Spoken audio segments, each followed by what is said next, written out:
इंदौर की सोनम रघुवंशी की कहानी एक फिल्मी स्क्रिप्ट जैसी लगती है, जिसमें प्यार है, शादी है, हनीमून है और फिर एक ऐसा मोड़ जो पूरे देश को चौंका देता है। महज 28 दिन पहले सोनम ने 7 फेरे लिए थे, मांग में सिंदूर भरा था, व्रत किए थे और पति राजा रघुवंशी के साथ जिंदगी की नई शुरुआत की थी। नमस्कार, आप देख रहे हैं आगाज टाइम। मैं हूं आपके साथ अलका। आइए नजर डालते हैं खबर की ओर। इंदौर के राजा रघुवंशी मर्डर केस में जैसे जैसे जांच आगे बढ़ रही है, वैसे वैसे नए खुलासे हो रहे हैं। इसी बीच एक और बड़ा खुलासा हुआ है। सोनम ने प्रेमी राज कुशवाहा के साथ मिलकर साजिश रची कि लूटपाट के बहाने राजा को कत्ल कर देंगे। जब मैं विधवा हो जाऊंगी तो तुम मुझे शादी कर लेना। तब पिताजी भी शादी से मना नहीं करेंगे, जिसके मुताबिक सोनम ने शादी के 3 दिन बाद ही राजा को मारने का प्लान बना लिया था। इसका खुलासा राज कुशवाहा और सोनम की चैट से हुआ। चैट्स के मुताबिक सोनम ने 3 दिन बाद ही राज कुशवाहा से राजा को मारने की प्लानिंग की बात कर ली थी।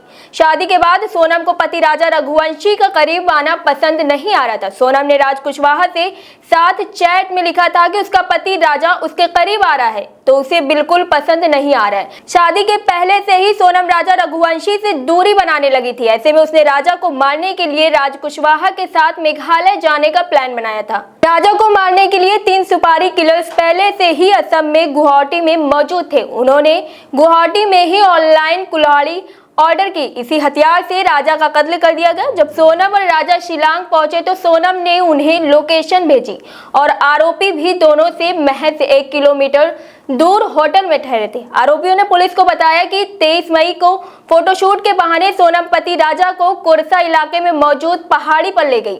सोनम जानबूझकर थकने का बहाना करके पीछे चलने लगी और वहां 3 आरोपी राजा के साथ चल रहे थे। ऐसे में जब आरोपी पहाड़ी चढ़ते हुए थक गए तो उन्होंने राजा को मारने से इनकार कर दिया। इस पर सोनम ने राजा की पर्स से 15,000 रुपए निकालकर आरोपियों को दिया और कहा मरना तो पड़ेगा। साथ ही सोनम ने काम होने के बाद 20 लाख रुपए देने का भी वादा किया। सोनम को यूपी पुलिस ने गाजीपुर के एक ढाबे से गिरफ्तार किया, जिसके बाद अब मेघालय पुलिस उसे पटना लेकर पहुंची तो जहां सोनम को फुलवारी शरीफ पुलिस स्टेशन में रखा गया।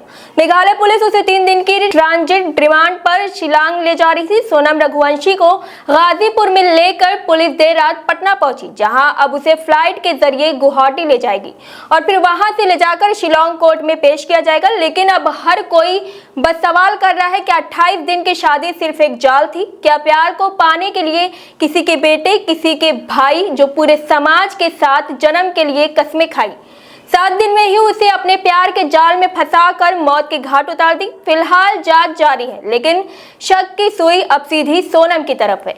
इस खबर में बस इतना ही। देखते रहिए आगाज टाइम्स।